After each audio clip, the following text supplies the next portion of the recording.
There's so many fad diets out there, like keto or a carnivore, or just simply, a zero carb diet. You might lose weight initially, but they're not sustainable. Home for a few days, and we left for Dubai for almost a week. And then from Dubai to Turkey, got the hair transplant done, you guys. Through all these years of being bullied and being a lot of motivation. I remember the first time I walked in there, how gracious they were and how happy they were that I was there. They're good to my friends, they're good to my staff.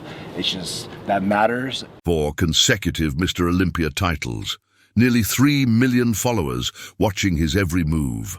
A physique so perfectly sculpted, it redefined an entire division of competitive bodybuilding. Jeremy Buendia stood at the pinnacle of men's physique, a king crowned by judges and worshipped by millions who saw in his 27-inch waist and impossible V-taper the very definition of aesthetic perfection. Yet behind the spotlight, behind the magazine covers and sponsorship deals, lived a man consumed by rage, battling demons that no amount of muscle could protect him from. Are you enjoying this documentary about Jeremy Buendia? Then help the channel with your subscription. Look, 94.8% of people who watch these videos still aren't subscribed to the channel. If you're part of that group, take the opportunity and subscribe now. It's free, and you'll keep receiving incredible documentaries of legendary bodybuilders who shaped the sport. Oh, and don't forget, at the end of the video, you'll find more stories like this one. How does someone who has everything, the titles, the fame, the fortune, end up by his own admission in a place that was almost destitute, filled with so much hate that keeping his head above water became impossible? Roseville, California, October 26, 1990. A boy enters the world who would one day change the landscape of competitive bodybuilding forever.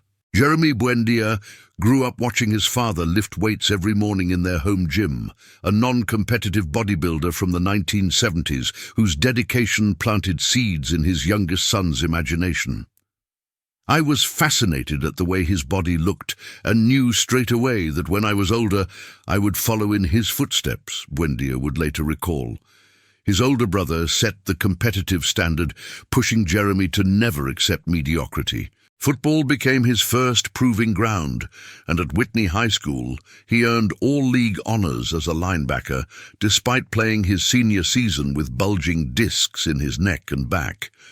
The injury that should have ended his athletic dreams instead redirected them towards something greater, a calling discovered not through triumph, but through pain. At 17, Buendia entered his first bodybuilding competition and placed 6th. The defeat devastated him in ways that only those who refuse to lose can understand. He disappeared from the stage for 2 years, emerging in 2010 to win the Contra Costa Championships. "That's when I realized this was my calling," he said about that moment of vindication. By 2012, he transitioned to the newly created men's physique division, a category that seemed designed specifically for his genetics, the small waist, the balanced proportions, the aesthetics over mass philosophy that would become his signature. Enter Hani Rambod, the legendary coach who had guided Phil Heath and Jay Cutler to Olympia glory.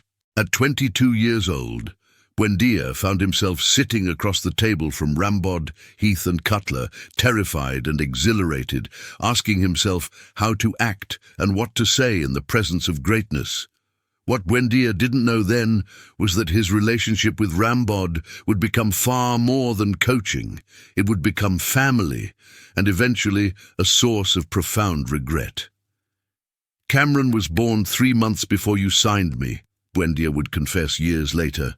"The next 6 years, I required so much of your attention and energy.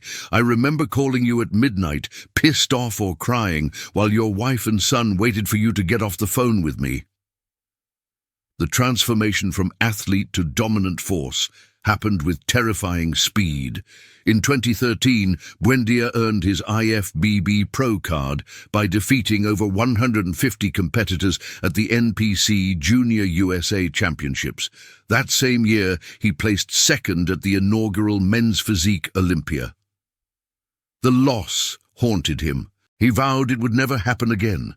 In 2014, he dethroned Mark Anthony Wingson to claim his first Olympia title. Then came 2015, then 2016, then 2017. 4 consecutive championships, the longest reign in men's physique history. Buendia became the undisputed king, setting standards that competitors still chase today. But the throne came with a price. I wasn't mature enough to handle the success, the fame, the money, he admitted. All of those things. Even until we separated, I still feel like my mindset was still young, even at 27 years old. The weekends brought parties, alcohol, and substances that sent his dopamine crashing for days afterward. Combined with the chemical compounds required to maintain an elite physique, his emotional volatility became legendary, and not in any way he wanted to be remembered. The fracture came after the 2018 Olympia, where a torn pectoral muscle contributed to his 4th-place finish and ended his reign. Buendia parted ways with Rambod, burning the bridge that had supported his entire career. I was extremely arrogant. I made a lot of poor decisions and I treated people wrong, he later confessed. The years that followed brought something far darker than losing a title. Multiple women came forward with allegations of domestic abuse, showing photographs of injuries they claimed Buendia inflicted. Sponsors severed ties. Steel Supplements released a public statement distancing themselves from him. A lawsuit against a YouTuber who covered the allegations made headlines. Through it all, Buendia maintained his innocence regarding physical abuse, while acknowledging something perhaps more honest. I'm here to take full responsibility for the things I know I have issues with. I'm not here to deny them. I'm not here to minimize the problems I have with my anger and my temper. And it is something I know I need help with. The man who had conquered every opponent on stage found himself losing battles he never trained for. In 2019, Buendia stepped away to marry Anastasia Sitch and start a family. His daughter changed everything. Fatherhood cracked open truths he had spent years avoiding. For me to understand what I put you through, I had to have a family of my own to really understand that, he told Rambod when they finally reconciled in January 2025.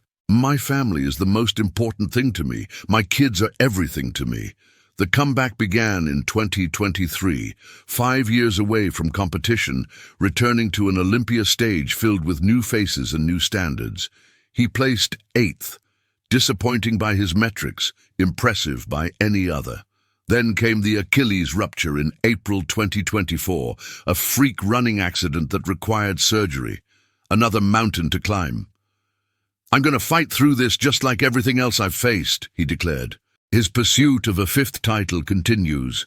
The 2025 Olympia circled on his calendar, possibly his final performance before retirement. Are you enjoying this documentary about Jeremy Buendia? Then help the channel with your subscription.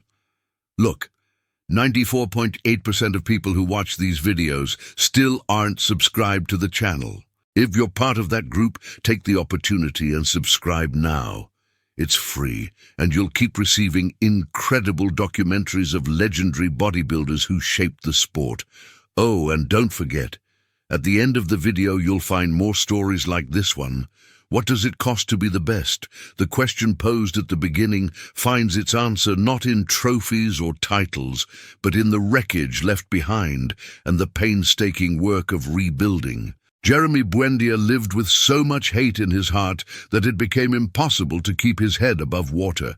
He lost relationships, sponsors, reputation, and nearly lost himself. Yet something remarkable emerged from the ashes, a man capable of sitting across from those he wronged and saying the hardest words, "I am sorry. I had to go through everything I went through to be the man I am today," he reflected. The king of men's physique discovered that the most important victories are not won on stage under bright lights, but in the quiet moments when we choose to become better than we were yesterday. His legacy will not be 4 Olympia titles, though those will shine forever in the record books. His legacy will be the proof that even those who fall from the highest peaks can find their way back, not to the throne they once occupied, but to something far more valuable, themselves.